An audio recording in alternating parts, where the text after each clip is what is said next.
Hello everybody, my name is Ethan. Welcome back to the channel where today we are going to be continuing our learning on the machine learning course in Codecademy. In the previous episode or video, we covered the second part of our Git series. This is going to be the third and most likely final part of learning Git, the introduction to version control here. We started off with our intro to Git and GitHub. In the previous video, we ended up doing backtracking, Git backtracking. If you missed that video, be sure to go watch that one, give it a little like, subscribe, whatever you want to do.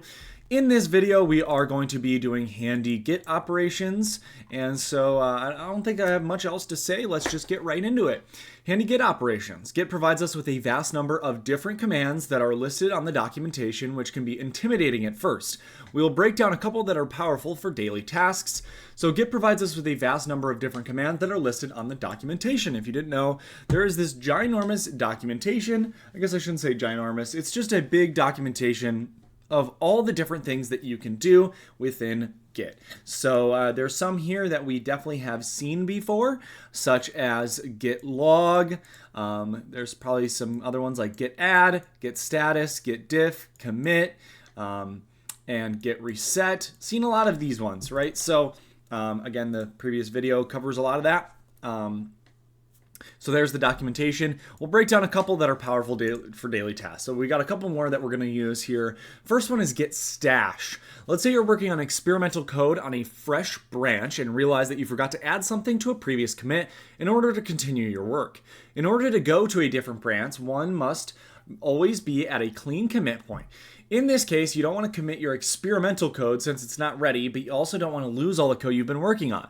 A good way to handle this is by using git stash, which allows you to get back to a clean commit point with a synchronized working tree and avoid losing local changes in the process. You're stashing your local work temporarily in order to update a previous commit and later on retrieve your work. The flow when using git stash may look like this. So we have git stash and then git stash pop, and that takes out from the stash here, right? While working on a file, you may find a bug in a separate file from a previous commit that needs to be fixed before you continue. So we'd run git stash. Running the code above will store your work temporarily for later use in a hidden directory. At this point, you can switch branches and do work elsewhere. Once the bug is fixed, you want to retrieve the code you were working on previously. You can pop the work that was stored when you use git stash. So you use git stash pop. From here, you continue your work and commit it when ready. Coming up, we have a short video demoing this in action. Not going to go into that video. I don't think it's that useful. Git log, obviously we've used git log a couple of different times. We're going to be familiar with the command git log, which allows you to view the commit history of the branch you've currently checked out. There are other ways you can use git log in order to view recorded changes. Here are a few examples. Git log --one line shows the commits in a one-line format. So that's pretty useful. Git log -s keyword displays a list of commits where the number of occurrences of keyword changes within at least one file via addition, deletion, or modification. In the screenshot below, we used git log -s add to find any commits where the number of occurrences of add within a file changes. So git add, we found one of them. Git log --one line --graph -graph displays a visual representation. Oh, I see. So this is the original, right? So it's git log --one line -graph. Now it's saying that the --graph displays a visual representation of how the branches and commits were created in order to help you make sense of your repository history. When used alone, the description can be very lengthy, so you combine it with the one line in order to shorten the description. All right, commit amend. Git's --amend flag is extremely useful when updating a commit. It allows you to correct mistakes and edit commits easily instead of creating a completely new one. Let's say you finish working on a lengthy feature and everything seems to be working fine, so you commit your work. Shortly after, you realize you missed a few semicolons in one of your functions. You could technically create a new commit, but ideally you want to keep all your commits specific, clean, and let's see. We'll be able to look up this word. Succinct. Succinct. To avoid creating a new one, you could create your changes, stage them with git add, and then type the command with git commit slash slash or minus minus amend to update your previous command. It's important to note that although it seems like minus minus amend is simply updating the commit, what git actually does is replace the whole previous commit. For this reason, you execute command git commit amend. Your terminal editor asks you to update your comment message. However, if you want to keep the same commit message, you can add the no edit. Nice. All right, git alias commands. When grouping commands together, you can end up writing very long lines of git commands in the terminal, such as git log, pretty format, graph. Fortunately, I should say, Git offers helpful feature that make your Git experience simpler, easier, and more familiar: aliases. If you have set of commands that you use regularly and want to save some time from typing them, you can easily set up an alias for each command using git config. Below are a couple of examples. Git config global alias.co checkout, global alias.br, branch, and glop log pretty format with a graph. Once these aliases are configured, next time you want to check out another branch, you could type the command git co example branch, right? Instead of git checkout example branch. Using git aliases can create much more fluid and efficient workflow experience when using git. By getting creative with your aliases, you're able to wrap a sequence of git commands in one order to save time and effort. Cool. All right, what is GitHub? Learn how to sign up for a GitHub account and share your code. So if you didn't know how to do GitHub, this is how they would tell you, or this is them telling you how to do it, right? So very useful.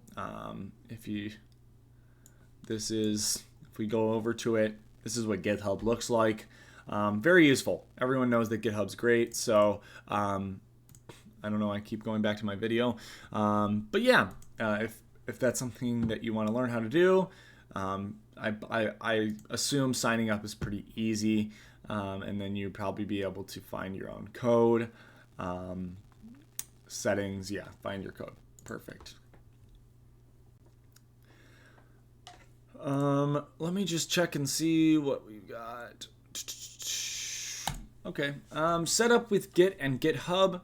Never fear losing work with professional versioning system. In this tutorial, we'll walk through the process of using Git locally on your personal computer and using GitHub to back it up. Specifically, we'll walk through creating your personal GitHub account, setting up your Git on computer, starting your first Git repository, and connecting that repository to a GitHub repository.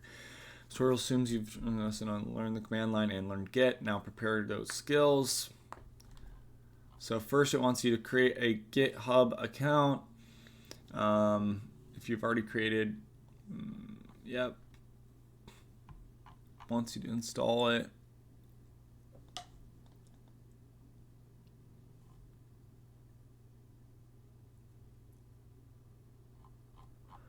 Oh, it tells you what you should do. A lot of interesting information here. Just telling you how to actually install Git. With videos as well. Another video. Another video.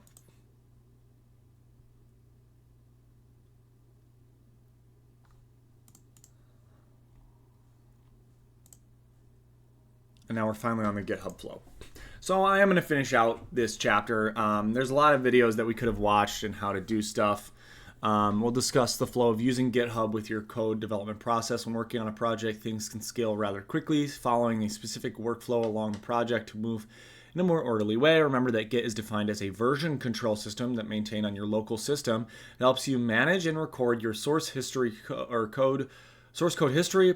GitHub, on the other hand, is a hosting service for repositories. Simply put, Git is the tool, and GitHub is the service for projects that use Git. Sorry about that. All right, in this lesson, we'll look at the basic workflow of GitHub, which goes like this. Create a branch, commit changes, create a pull request, review a pull request, merge and delete branch. By sticking to that workflow, team members are able to isolate their work and avoid any conflicting code from being merged. In the following lesson, we'll take a deeper look at one of these, at each of these steps. So, managing branches. Whenever we're working on a team creating multiple versions of a project code, it's important to isolate each teammate's work in order to avoid any conflicts. With Git, each teammate can create their own branch off of the main project in order to work on bug fixes, new features, experimental code. A branch is essentially a divergence from the main project. When you branch out, Git is essentially making a new state of your current code upon which you can work, without affecting the important main state of the code. One can create as many branches as they wish and even create branches off of other branches. Boom. By using separate branches, the main project remains intact and unaffected before the changes are reviewed and merged into the project.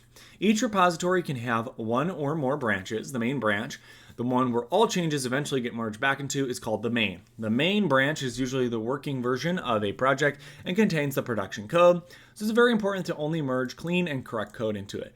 When someone wants to create a new feature, fix a bug, or just experiment, they should always create their own branch with a descriptive name.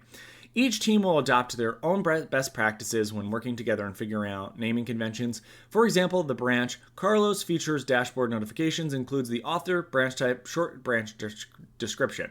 Other teams may pick branch names to correspond to ticket numbers from their project management tool. So again, we have our main branch, and we have stuff branching off as well. Adding and committing changes. Let's assume you were recently assigned to a team to develop a feature for an app. You download the entire app repository from GitHub, create a branch of the main from your feature, and begin coding a new file in your local Git environment. After testing the code and ensuring that everything runs correctly, it's time to commit the changes and push them to the remote repository. As a refresher, the git commit command records changes to one or more files in your branch, assigning the commit to a unique ID that identifies who created the file, what changes were made, and when the changes were committed. Add a commit message describing your work, and finally push the commit to the remote GitHub repository. Cool. Creating a pull request. At this point, your work is ready to be reviewed before it's integrated into the final and official project. You'll start by opening a pull request. Pull requests on GitHub allow collaborators to review and give feedback on proposed code changes before they are merged onto the main branch. Through a process of discussion and potentially some extra code changes, the pull request can be ultimately approved, which means you can merge the changes onto the official program or project on the main branch. When creating pull requests, it's imperative that you include as much relevant detail in the description as possible in order to save review time. Any comments or images that might be useful for your reviewer. It's also essential to ensure that your code is running properly with the updated repository in order to prevent anything from crashing. Lastly, you don't want to submit a pull request with 50 files containing a plethora of changes. Instead, stick to smaller size pull requests since they're easier and faster to review. Create pull request. Reviewing and merging a pull request. Once you've created a pull request, other members in your team can review it on GitHub. The pull request should include a description, and GitHub will display all the files with the changes created. Each line of code will have a clickable plus button where you can find a comment in regards to the line. While reviewing, it's important to be constructive with feedback and be precise about what needs to be changed. Here's a few best practices. Don't only comment what changed, be as clear as possible. Look at the bigger picture. Deleting a branch and review. Once the changes are merged, in order to keep things organized and managed, it's imperative to only keep active branches and delete those that are closed. With that in place, it wraps up the following workflow project. On GitHub, we explore the importance of the main branch, best practices with this pull request, and managing a branch.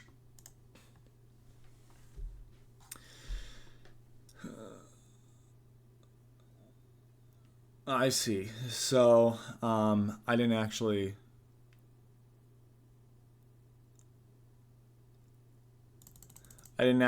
do the videos. So they didn't even teach you in the thing. You had to do the videos. So this is going to be a struggle, you guys. Or to push code from a language. So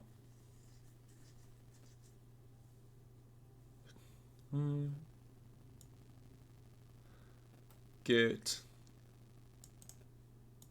Well, it's going to be git commit minus m. So git add, git in, and then git push probably. Wow, I am so good. Which of the following is not a best practice when submitting a pull request? Pull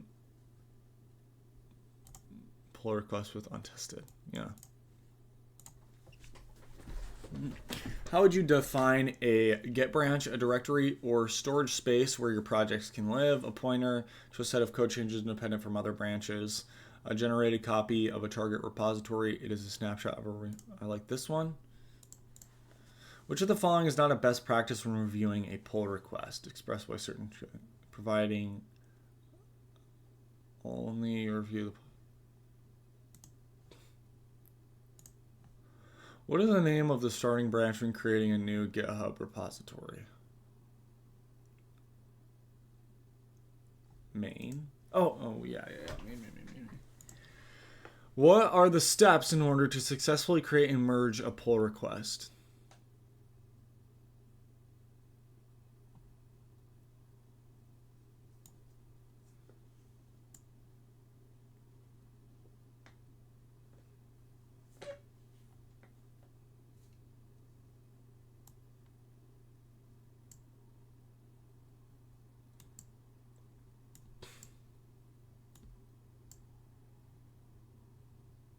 Make changes.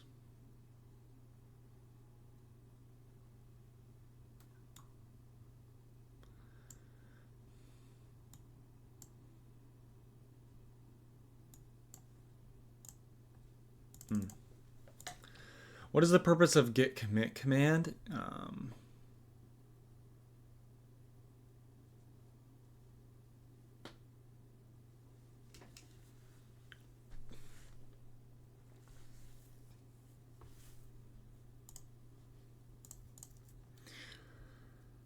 Of reviewing a pull request. So, final step would be merging the code.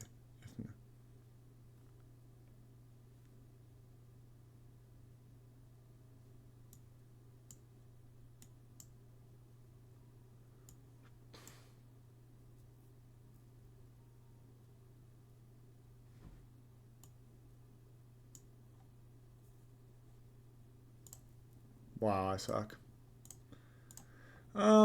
When is the best time to delete a branch? Once the pull request has been submitted and the code merged, right? What are the major steps in the GitHub flow? So,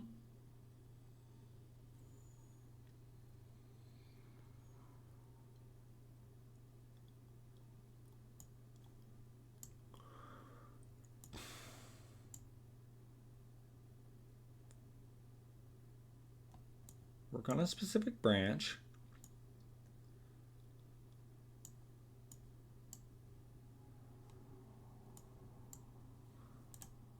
Oh, I'm so goated. 80%. Let's actually look at the wrong answers here.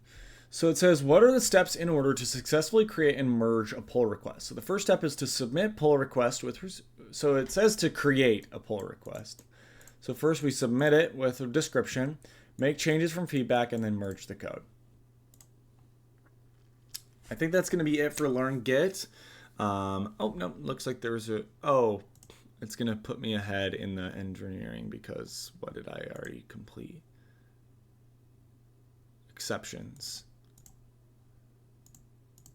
Okay, we just finished the Git introduction to version control.